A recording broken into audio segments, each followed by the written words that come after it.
Assalamualaikum warahmatullahi wabarakatuh. Saya Arfida, peserta bakal calon kepala sekolah dari Kabupaten Aceh Utara tahun 2025.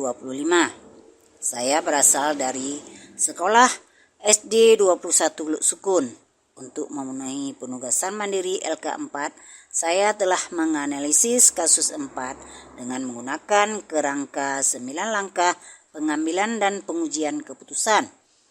Dalam presentasi ini, saya akan memaparkan proses berpikir saya mulai dari identifikasi masalah hingga pertimbangan etis dalam menentukan keputusan.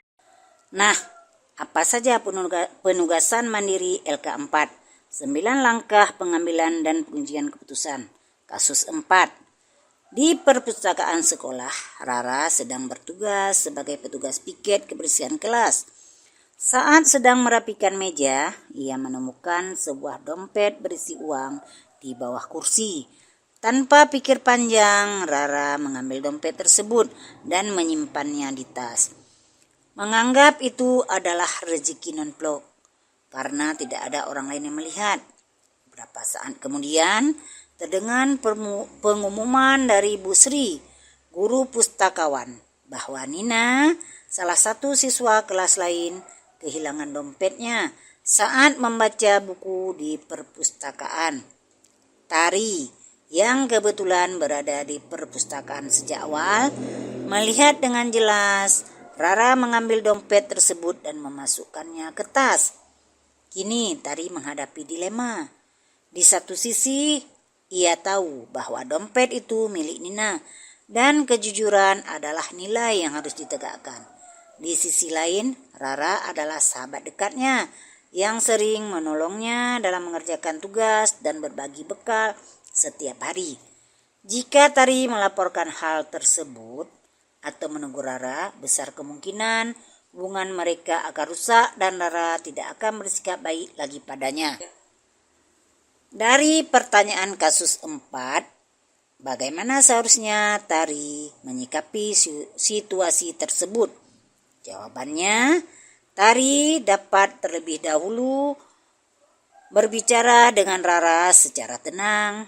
Ia bisa menyampaikan bahwa dompet tersebut adalah milik Nina dan mengajak Rara untuk mengembalikannya dengan kesadaran sendiri.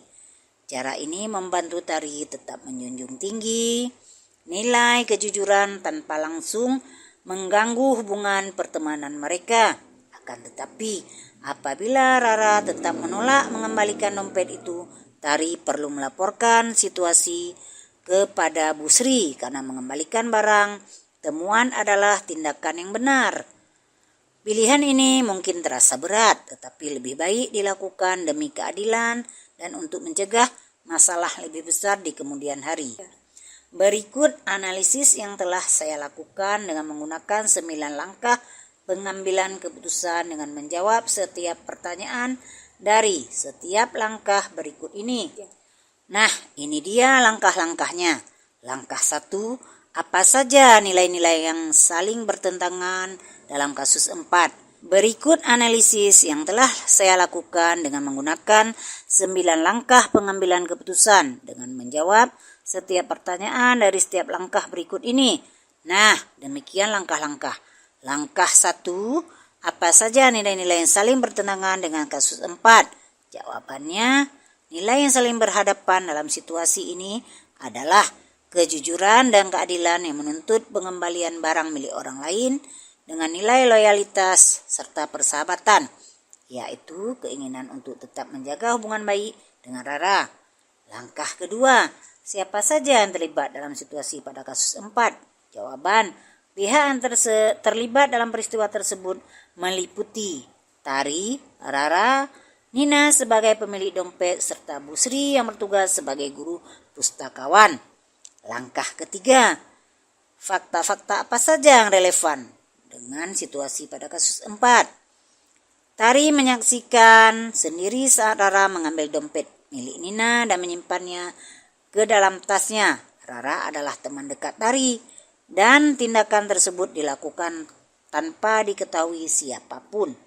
Langkah 4, pengujian benar atau salah yang mana yang bisa dilakukan? Jawabannya, legal. Secara hukum, mengambil barang milik orang lain tanpa persetujuan adalah perbuatan yang tidak dibenarkan.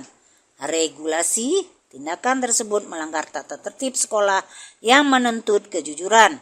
Intuisi, suara hati mendorong kita untuk mengembalikan dompet itu kepada pemiliknya. Publikasi, bila perbuatan ini sampai diketahui orang banyak, pasti akan dinilai sebagai tindakan tidak pantas. Panutan, sebagai figur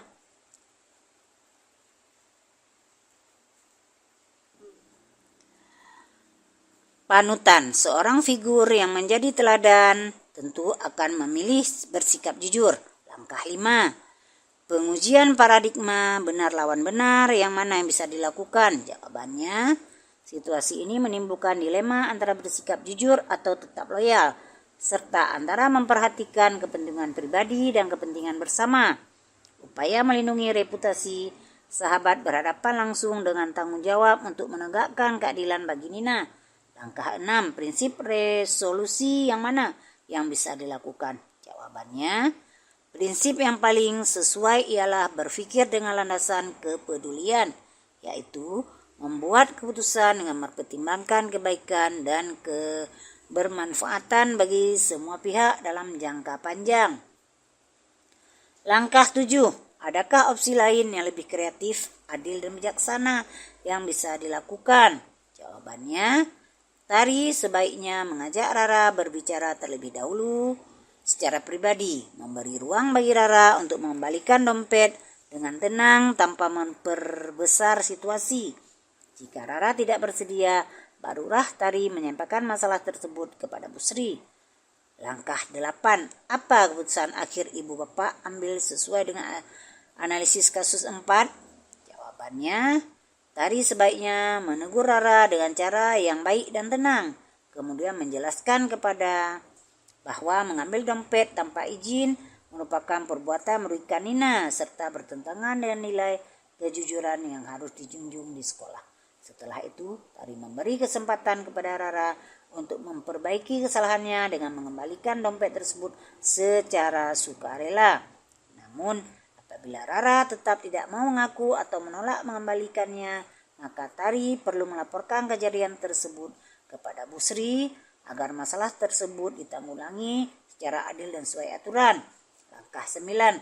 Pelajaran apa yang ibu bapak dapatkan dari pengambilan keputusan ini, dan bagaimana pelajaran tersebut dapat memperbaiki pengambilan keputusan ibu bapak di kemudian hari? Jawaban saya memahami bahwa membuat keputusan etis seringkali tidak sederhana karena harus mempertimbangkan berbagai sudut pandang dan dampaknya bagi seluruh warga sekolah. Namun, keputusan tersebut tetap harus berdasarkan pada nilai kebenaran dan integritas. Dengan menggunakan 9 langkah pengambilan keputusan etis, saya merasa lebih terbantu untuk berpikir secara tenang, terstruktur, dan objektif. Pendekatan ini juga membuat saya lebih percaya diri dalam menentukan pilihan yang adil dan bertanggung jawab sebagai calon pimpinan sekolah. Assalamualaikum warahmatullahi wabarakatuh.